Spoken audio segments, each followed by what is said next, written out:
आज आपण बनवत आहोत डायबेटिक स्पेशल मल्टीग्रेन आट्याची भाकरी। तर या आट्यासाठी मी कोणते कोणते मल्टीग्रेन घेतलेले आहेत ते मी डिस्क्रिप्शनमध्ये नमूद करून देतो।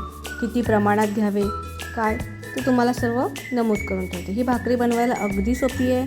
5 मिनिटाच्या आत ही भाकरी तयार होते। तर बघा मी 2 वाटी आटा घेतलेला आहे, पाव चमचा मीठ आणि त्याला जवळजवळ 1 ते 1.5 ग्लास पाणी लागणार आहे। म्हणजे पिठाच्या कन्सिस्टन्सीनुसार आपण पाण्याचं प्रमाण कमी जास्त करणार आहोत। पहा स्पॅच्युलाने मिक्स करत जायचं। हा थोडा आटा चिवट असतो पण त्याच्या गाठी काय बनत नाही आहेत, कारण ज्वारी बाजरी यांचं समप्रमाण आपण घेतलेलं आहे। हळूवारपणे आपण त्यात पाणी टाकत राहायचं, एकदाच पाणी नाही टाकायचं आहे आणि नंतर मग ते मिक्स करत राहायचं आहे। पहा पाण्याचं कन्सिस्टन्सी आप तुम्हाला हाताने लक्षात येईल। चांगलं व्यवस्थित जसं आपण चपातीचं पीठ मळतो तसंच मळायचं आहे। फक्त हे कसं बघा पिठाची कन्सिस्टन्सी अशी पाहिजे। बघा किती प्रमाणात पाणी घ्यायचं, म्हणजे ही पीठ असं आपलं पूर्ण स्मॅश करून घ्यायचं अगदी। आता पहा तवा गरम झालेला आहे, थोडंसं पाणी टाकून पहा। पाणी तडतडलं की समजा आपला तवा योग्य प्रमाणात गरम झालेला आहे।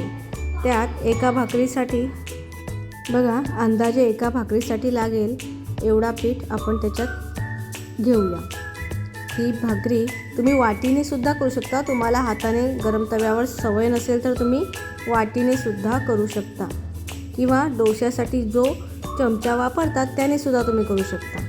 हळूवारपणे हे करायचं आहे। ही पहा भाकरी अगदी लवकरपणे होते। पीठ पूर्ण राउंडेबल पसरवल्यानंतर आपल्याला पातळ भाकरी मिळणार।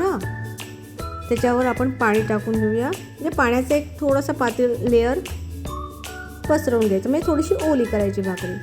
ही पहा मी व्हिडिओ बिलकुल बंद करत नाही, बघा कंटिन्यू कसं होतं आहे पहा।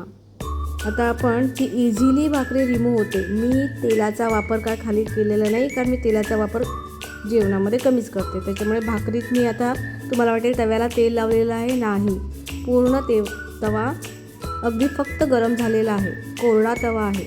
पहा ही भाकरी तयार झालेली आहे। अगदी मऊ असते, तुम्हाला वाटेल की कडक डोश्याप्रमाणे होते का, नाही, डब्यातसुद्धा मऊ राहते ही भाकरी। पहा ही भाकरी एका बाजूने प्रॉपर भाजलेली आहे। आता आपल्याला दुसऱ्या बाजूने मंद आचेवर भाजून घ्यायची आहे। बघा ही दुसऱ्या बाजूला थोडीशी भाजली, आता पुन्हा पलटी मारून तिला छानशी भाजून घ्यायची। भाकरी मोठी तव्याच्या आकाराप्रमाणे होते, पण ही तुम्हाला वाटेल की कडक होते का, नाही, व्यवस्थित भाजली तर ती आपल्या भाकरीप्रमाणे फुगलेली पण होते आणि खूप पातळ होते। पहा अगदी डब्यात तुम्ही ठेवली संध्याकाळपर्यंत ही भाकरी मऊ राहते। जो रक्तातील ग्लुटेनचं प्रमाण कमी करते। पहा तयार करून आवडला असेल तर लाईक, सबस्क्राईब आणि शेअर नक्की करा। थँक्यू।